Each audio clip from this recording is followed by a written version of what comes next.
रहा तो मैं क्या करूँ। अब ऐसे लोगों को हम लोग क्या जवाब देंगे बताइए कि अभी तुम्हारा मन इतना नीचे स्तर पर है कि तुम तो अभी काम को तो लोगों के गुलाम बने हो, अब भजन भी कर रहे हो।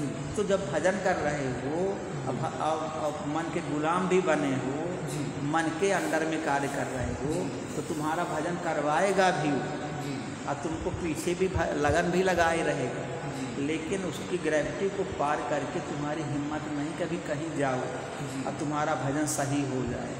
बहुत मुश्किल है मन की ग्रेविटी को पार करना, मन की ग्रेविटी को पार करना बहुत कठिन है। जैसे पृथ्वी में हम लोग रहते हैं, अब पृथ्वी में हम लोग रहते हैं तो पृथ्वी की ग्रेविटी को पार कर सकते हैं, कोई नहीं पार कर पाता है। जो चंद्रयान में जाते हैं वो फिर निकलते हैं ग्रेविटी को पार। 13 किलोमीटर पर सेकंड की रेट से जब कोई रॉकेट उड़ता है तब जाके ग्रेविटी को पार करता है। इतनी तेज़ी से जब जाता है तब उसी ग्रेविटी पार करता है। यहाँ किसकी गति है कि ग्रेविटी पार कर? बताओ, समुद्र भरा है, समुद्र भरा है और ऊपर आकाश है ना, चाहे तो सब पानी निकल जाए ऊपर, निकलता है, सब बिल्कुल पकड़े बैठे। समुद्र जो है पूरी पृथ्वी पकड़े, पूरे पानी के एक एक बूंद को पकड़े बैठे, पकड़े कुछ नहीं है। हम लोग जो है उल्टा बैठे, घूमती रहती है लेकिन पानी नहीं गिरता, पानी नहीं गिरता। हम कहते हैं हम लोग उल्टा बैठे, हम उल्टा कैसे बैठे हैं कि हमारा सिर आकाश की ओर है, चाहे तो गिर जाए, आकाश में चले जाए, लेकिन पृथ्वी ऐसा खींचे है कि कोई पदार्थ नहीं जा सकता कहीं भी, सबको पकड़ के बिल्कुल बांध के रखते हैं। हम लोग खुशी हैं कि चलो हम लोग पृथ्वी में चल रहे हैं, अब पृथ्वी हम खींचे आए, पृथ्वी खींचे, ऐसे ही मन ने सब खींच के रखा, कोई उसकी ग्रेविटी को पार नहीं कर सकता। सब लोग कहते हैं हमारा भजन नहीं होता, भजन नहीं होता, भजन नहीं। अब भजन होगा कहाँ से? मन की ग्रेविटी इतनी तगड़ी है कि तुमको भजन भी करा देगा अपने अंदर, अब तुमको भजन भी नहीं करने देगा, उसके पास सब युक्ति है। भजन भी कहेगा कर लो भजन, कर लो भजन, तो भजन करवा देगा, थोड़ी देर मन लगेगा, उसके बाद फिर नहीं लगेगा, तो कहेंगे हमारा मन बहुत अच्छा लगता था, अब क्या होगा, क्यों भजन में मन नहीं? अब तो भजन में मन लगना इतना आसान है, मन की इच्छाओं को रोकना इतना आसान है। लोहे से लोहा कटता है, जब उसको हम काटेंगे, अपनी इच्छाओं को कोई काट सकता है? मन में आ गई, इच्छा आ गई, तो रावण का लड़का जो मेघनाद था वो बड़ा शक्तिशाली था, बहुत जल्दी सब कार्य करता था। तो ये मेघनाद क्या करता है, हमारे बुद्धि का पतन कर देगा तुरंत।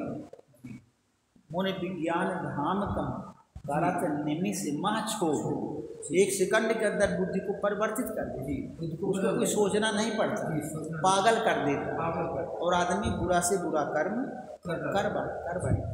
कितनी पावर होती है काम कब जाता है, काम कब नष्ट होता है? जब अहंकार नष्ट होता है, क्योंकि ये शरीर से ही पैदा होता है। जब तक अपने स्वरूप का ज्ञान नहीं होगा, जब तक शरीर को हम जीते जी नहीं मार डालेंगे, तब तक काम भी नहीं मर सकते, क्योंकि शरीर से पैदा होता है ना, शरीर से पैदा, तब तक काम जो पैर रहेगा और वो अपना कार्य कर सकता। एक महात्मा थे तो कहीं रहते थे किसी नगर शहर में, और उनसे कुछ दूर पर बेस्याओं के घर, हाँ महात्मा लोग रहते थे। तो एक बेस्या जाती थी उनके सत्संग वत्संग सुनने, सत्संग में बताते थे, तो पूछती थी, सत्संग सब सुनाते थे, तो बेस्या पूछती थी कि महाराज जी ये बताइए क्या आपने काम को बस में कर लिया? तो महात्मा कुछ उत्तर नहीं देते, कुछ नहीं बोलते। और वो भी लड़का बात की 30-35 साल की, तब से जाने लगे। अब बेस्या वृत्ति है, लेकिन महात्मा से प्रेम था, वो जाती रहती थी। अब महात्मा लोग जब 60-65 साल के हो गए, हाँ तब भी जाती रहती थी, प्रेम था महात्मा से। बेस्या है तो क्या वृत्ति है उसकी। अब क्या हुआ कि महात्मा से एक ही प्रश्न उसका है, महात्मा जी हमको ये बताइए कि क्या आपने काम को बस में कर लिया, जीत लिया? अब महात्मा जी कोई उत्तर नहीं दे, कोई उत्तर नहीं। तो फिर क्या है कि जब वो महात्मा जी का अंतिम समय आया, बीमार पड़े, अंतिम समय आया, उनको लगा कि मेरा जीवन अब 2-4 दिन का और है, अब ज़्यादा दिन हम नहीं रह सकते। तब फिर वेश्या आई, तो महाराज जी आपसे हमने कितने बार प्रश्न किया कि आपने काम को जीत लिया है कि नहीं जीता। तो महात्मा जी बोले कि देखो हमने काम को जीत लिया। तब बोले कि महात्मा जी आप तो कहते थे कि आप तो कुछ पहले बोलते नहीं, आज क्यों बोल रहे काम को जीत लिया। देख काम को हम इसलिए बोल रहे जीत लिया है कि अब मैं 2-3 दिन में ख़त्म हो जाए, से छूट जाए, तब मेरा कोई क्या करेगा, आपको क्या करेगा। मैंने काम को दिया, अब तुम माले पहले बता देते, जब तुम स्वागरा से देती, कोई फंसा लेती मुझे, तो मैं जानती हूँ काम कितना खतरनाक होता है। बड़े बड़ों को नष्ट कर देता है, बड़े बड़ों के दिल दिमाग को बदल देता, हाँ क्षुब्ध कर देता है, तुरंत मन बदल देता है, खींच ले जाता है। तो हमारा भी यही दशा हो, इसलिए अब मेरा काम कुछ नहीं कर सकता, अब मुझे 2-3 दिन में ख़त्म हो, 2-3 दिन बाद अपना शरीर छोड़ दी। तो ऐसे ये सब विकार हैं। ये विकार कब तक रहते हैं, जब तक अहंकार नष्ट नहीं होता। अहंकार माने शरीर और शरीर के साथ ही रहते हैं। इसलिए कहते हैं कि जीवत में मरना भला, जो मर जाने कोय, मरने से पहले मरे अजर अमर सो। जो मरने से पहले मर जाता है वो अजर अमर हो जाता है, आत्म तत्व को प्राप्त कर लेता है। तो इसलिए सब विकार जो होते हैं इनको जीतना पड़ता। अब आप लोग प्रश्न करेंगे कि भाई ये बताइए कि जब सब विकार हमने जीत लिया, हमारे अंदर कोई विकार नहीं रह गया, हमने आत्म तत्व को प्राप्त कर लिया, तब फिर क्या होता। तब अगर मान लीजिए किसी ने आत्म तत्व को प्राप्त कर लिया, सब विकारों को जीत लिया और शरीर जीते जी शरीर खत्म हो गया, ऐसी स्थिति को प्राप्त कर लिया, तब फिर क्या वो विषय कर सकता है, तब क्या फिर वो भोग कर सकता है। ऐसा प्रश्न बनता है ना। अगर कोई साधना करते करते जीते जी शरीर को खत्म कर दिया और मन को जीत लिया, उसके अंदर से सब विकार खत्म हो, तब क्या फिर वो सब कुछ कर सकता है। जब शरीर खत्म है उसका, शरीर से कोई संबंध खत्म किया उसने, तो क्या फिर विषय भोग कर सकता है। इसका उत्तर क्या होगा। इसका उत्तर होगा कि हाँ कर सकता है।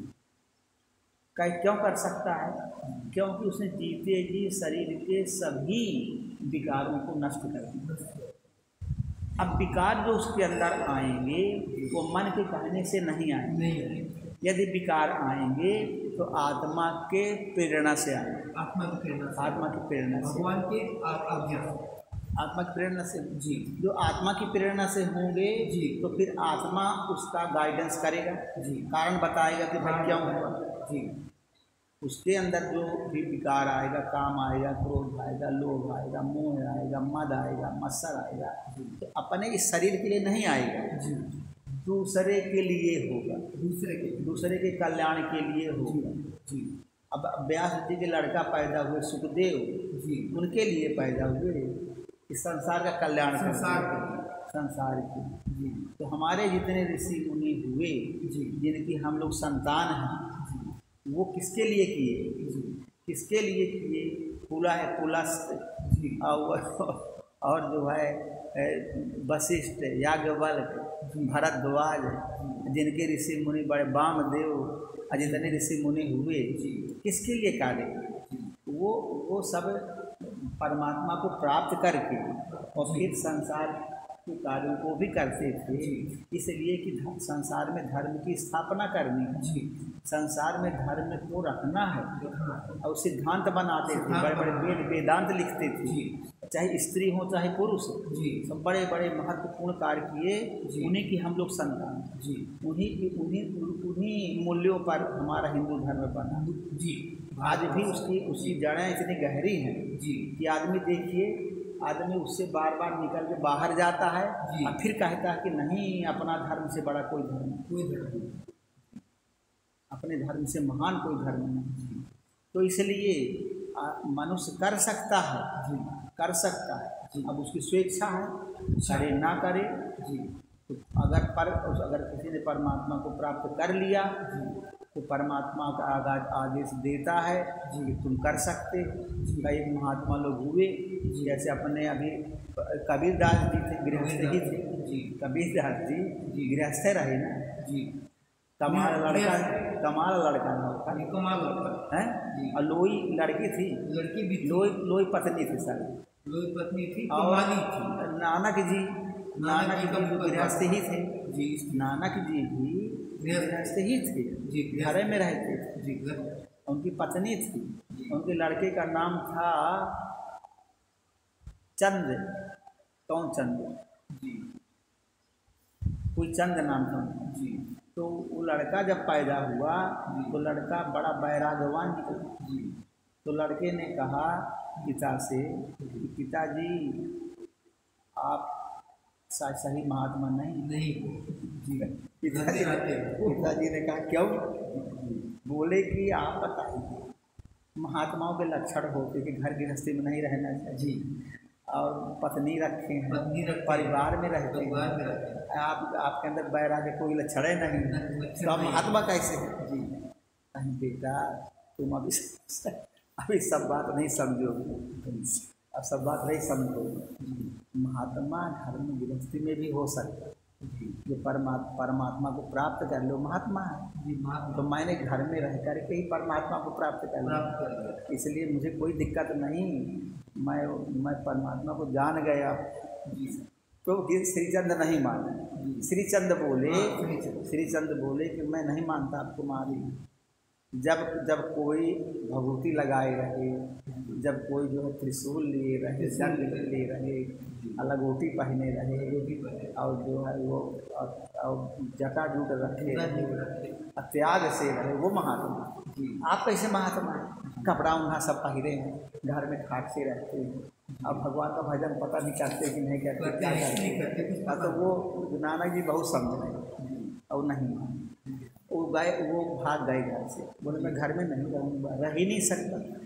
मैं नहीं मानता कि महात्मा लोगों को घर में रहना चाहिए, वो त्याग करके जंगल में रहना चाहिए और जो कुछ मिले खाना चाहिए और जो है अपना एक वो लंगोटी लगाए रहना चाहिए, लाल या काले कपड़े पहनना चाहिए, बहुत करे नहीं तो ऐसे उघार रहे, बस त्याग से रहना चाहिए। तो वो चले गए जंगल में अपना रहने लगे। और फिर उन्होंने अपना एक अलग पंथ चलाया, जिसको हम लोग कहते हैं उदासी पंथ। श्रीचंद का बनाया, फिर उन्होंने उदासी पंथ की स्थापना किया। तो इस प्रकार से कई प्रकार की बातें घोषणा की, कई प्रकार की बात। जगजीवन स्वामी जो थे गृहस्थ ही थे, परंतु जो पराकाष्ठा में पहुंच जाते हैं उनको सब शोभा भी देता है, लेकिन जो पराकाष्ठा में नहीं पहुंचा, जो आत्म तत्व को नहीं जाना, अब इसका प्रमाण कैसे मिले कौन आत्म तत्व को जाना कौन नहीं जाना? ये बड़ी भारी इस विषय में समझने की बात है। कौन महापुरुष है कौन नहीं है, किसी ने आत्मा को प्राप्त किया किसी ने नहीं प्राप्त किया, कौन अभी काम क्रोध है लोभ मोह में फंसा हुआ है।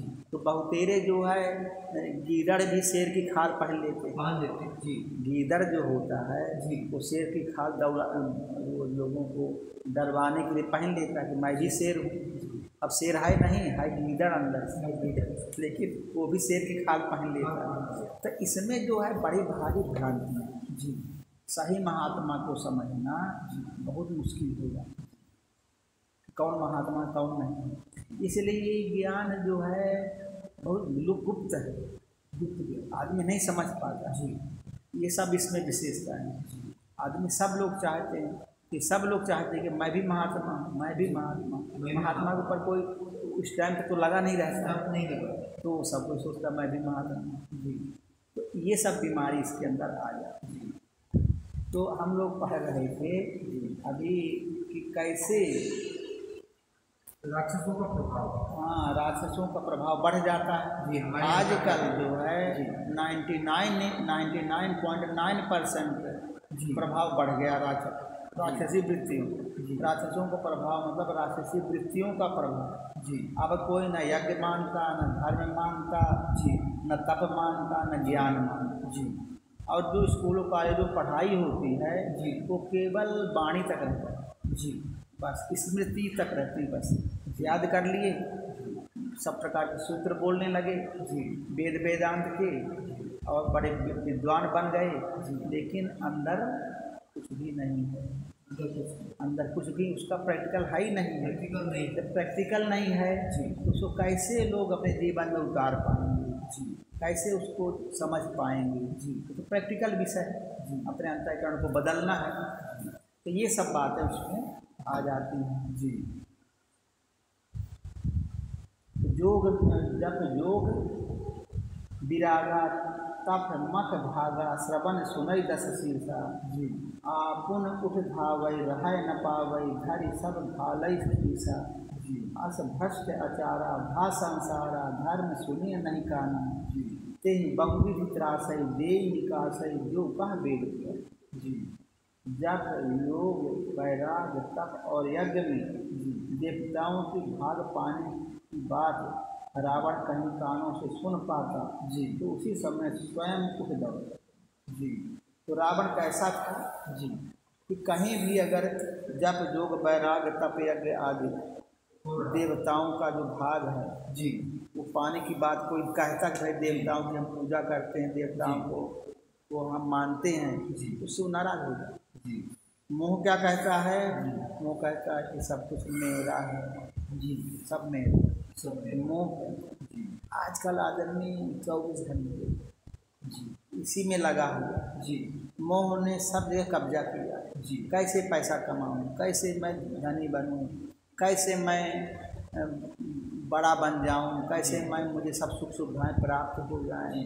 आदमी हर समय पैसे के प्राप्त करने के लिए लगा हुआ है, लेकिन पैसे से क्या शांति मिल सकती है? नहीं मिल सकती। पैसा तो हमारे जीवन को निर्वाह करने का एक माध्यम है। हम कहते हैं बहुत आपके सामने खाने की सामग्रियाँ रख दी जाए, जी 100-200 प्रकार के भोजन रख दिया जाए, तो क्या खा पाएंगे? नहीं खा पाए। वो तो आप उतना ही खा पाएंगे जितना आपकी क्षमता है। जी पहनने को आपके पास हम कहते हैं 1000 जोड़ी कपड़े रख दिए जाए, जी तो पहनेंगे तो एक ही जोड़ी है, एक जोड़ी कपड़े पहन पाए, एक जोड़ी पहने। तो आदमी उतना ही भोग कर सकता है ज़रूरत है। जी परमात्मा ने ऐसा शरीर बनाया है कि सबको समान कर दिया है कि सब एक एक जोड़ी पहनेंगे। वहाँ चाहे 1000 जोड़ी भले पेटियों में रखे, आपके पास हम कहते हैं अरबों रुपया है, तो अरबों रुपया है तो क्या आप उसको खाएंगे पैसे को? उससे जो भी आपकी आवश्यकता है पूर्ण करेंगे। एक मिनिमम आवश्यकता से जब ऊपर हो जाएगा तो आपके पास व्यर्थ हो जाएगा, कोई काम नहीं आएगा। तो इस प्रकार से सब चीज़ आवश्यकता अनुसार ही आदमी उपभोग कर सकता है, उससे ज़्यादा उपभोग कर ही नहीं सकता। तो कहते हैं कि देवताओं का जो भाग पाने की बात है, कहीं कानून पड़ जाती तो स्वयं उठ दौड़ता। तो मोह क्या चाहता है? मोह कहता है सब कुछ मेरा है, मोह कहता है सब कुछ मेरा है, प्रेम कहता है कि सब कुछ तेरा तेरा है। मोह इतना बड़ा होता है कि सबको समेटना चाहिए, पूरी सृष्टि हमारी हो जाए, इतना रहता है।